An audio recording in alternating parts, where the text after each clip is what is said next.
اعوذ باللہ من الشیطان الرجیم بسم اللہ الرحمن الرحیم وابتغ غیر الاسلام دینا فلن يقبل منہ وهو فی الآخرۃ من الخاسرین۔ صدق اللہ العظیم۔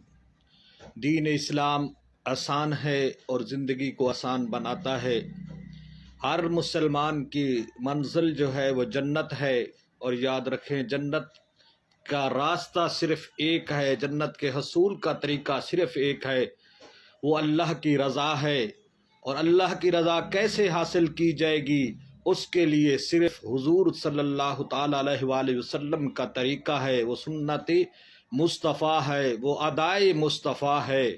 تو اس لیے اللہ تبارک و تعالیٰ نے سورہ آل عمران کے اندر فرمایا کہ اسلام کے علاوہ کوئی دین قبول نہیں کیا جائے گا، جو عمل اسلام کے مطابق ہوگا وہی قبول ہوگا۔